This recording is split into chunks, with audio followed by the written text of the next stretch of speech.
Mga kabiday, sa magandang oras sa lahat at welcome po sa aking channel. Ayan, ito, magandang pag-usapan po ito. Ano po, no? Ito hong biglang pag 360 po ng Tingog Party List. Ano po, mga kabida. Kahapon po, meron ho silang ipinalabas na pahayag, no? Kung saan po ay umatras na po sila doon ho sa Memorandum of Agreement na sinasabi ho nilang kasama ho ang party list, itong Tingog Party List, dun ho sa partnership po ng PhilHealth at itong Development Bank of the Philippines, o DBP po, mga kabida. No? Kasi ho, pinutak po ng batikos po itong party list na ito dahil ho, ang question kasi mga kabida ay bakit ho naging party po itong Tingog doon ho sa arrangement po ng PhilHealth at ito hong Development Bank of the Philippines para i-implement yung healthcare facilities construction po dyan sa mga local government units. Ano? Siguro dahil pinutak po ng batikos mula sa mamamayan, sa taong bayan po, kaya ito napagdesisyonan siguro ng Tingog Party List na wag na ho tayong sumali dito baka madali ho tayo sa 2025 elections, ano, di ba? So ito yung kanilang statement po, mga kabida. Babasahin ko at saka ipa-flash ko sa screen para masundan po ninyo ako, ano po, na after careful deliberation and extensive discussions among our party executive officers, okay, Tingog Party List has decided to step back from the rural hospital financing program to shield it from unwarranted political distractions. Ayan, ito yung kanilang first paragraph. Ano po? Alright. To clarify, the agreement merely reflects our shared commitment and establishes a framework for a future undertaking. However, to protect the program and our partner agencies from being drawn into baseless political disputes, we are stepping aside. Ayan. Our commitment to advancing affordable and accessible healthcare for every Filipino remains unwavering. This decision does not mark the end of our advocacy, and we will continue to champion initiatives that deliver meaningful and lasting change to our communities. Ayan. Yun yung kanilang statement. Ano po, no? Bigla ho silang umatras dahil ho siguro, yun nga, yung sinabi ko po kanina, backlash po mula sa taong bayan, mga kabida. Mantakin nyo, ang dami hong mga organizations po dito sa bansa, mga kabida, na pwedeng gawing partner po ng PhilHealth. Itong Tingog po yung napili ho nila, no po, no? Dahil siguro dahil ho sa kanilang sinabi na shared commitment. Pero ho sang shared vision and commitment. Okay? Yung iba pala, may mga hindi naman siguro monopolize ng Tingog Party List yung kanilang vision, kanilang commitment. Di ba? May mga organizations din na kahit kahalin tulad sa kanila, ano po, di ba? Mga kabida. Ang mali lang kasi doon, nakipag-partner yung PhilHealth doon ho sa political party list po, no?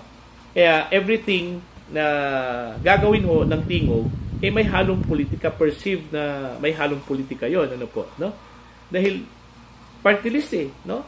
Whereas kung ang ginawa hong partner ng PhilHealth yung non-government organization, okay pa yon, di ba? Di ba?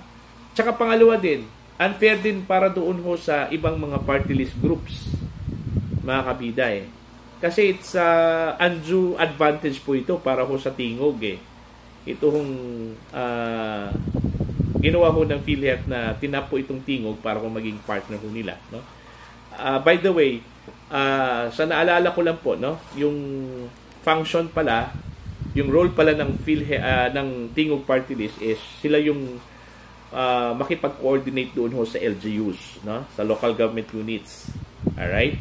And then, aside from that, they will also assist, no? Doon ho sa mga pasyente, dyan ho sa mga government hospitals na nangangailangan po ng financial assistance. Ayan. Diyan pa lang, mga kabida, medyo advantage na po para sa tingog yung kanilang role, ano po, kumpara dun ho sa mga yung mga iba pang mga party list groups na tumatakbo para sa 2025 elections, ano po. So, siguro, para sa akin, on a positive note, maganda po itong ginawa ho ng tingog, no? Para hindi ho mahaluan ng politika yung kanilang transaction, coordination doon ho sa mga local government units, ano po. Kasi may tendency kasi diyan, mga kabida, kung sino yung malapit po sa kanila, yun lang talaga yung baka makikater, di ba? Pero kung hindi ho malapit sa kanila, lalong-lalo na po kung perceived na medyo kalaban ho ng administrasyon, baka ho hindi ho makikater, ano po, no? So it's unfair naman para sa iba pong mga party list group, no? At saka ibang mga LGUs, lalo na yung mga LGUs po na gusto magkaroon mo ng healthcare facilities doon sa kanilang lugar, dahil ho medyo kalyado po sila ng previous administration, no? Kaya baka ho hindi ho ma-cater. So para iwas lang po sa mga ganung senaryo po, mga kabida, tama yung ginawa ko ng tingog, no? Ako mas pabor ako doon. At saludo ako doon sa tingog sa ginawa ko nila na umatras po sila, nakinig po sila sa taong bayan, mga kabida, no? Doon ho sa reklamo po at sa hiling po ng taong bayan na wag nang makisali, no? Wag nang makisali. Hayaan lang po yung PhilHealth at saka yung DBP. Kaya naman po ng PhilHealth yan, di ba? Kahit na wala hong conduit, mga kabida, kaya nila yon, no?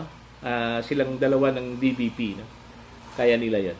So, yun lang po, no? At least, nakinig po sa taong bayan, ito pong tingog party list, mga kabida, no? Yun po. Kasi, para sa akin, may mga magagandang bagay din na ginagawa po itong tingog, ano? Pero sana po, yun po, no? Dapat kumilos lang po sila ayon doon ho sa kanilang mandate, no?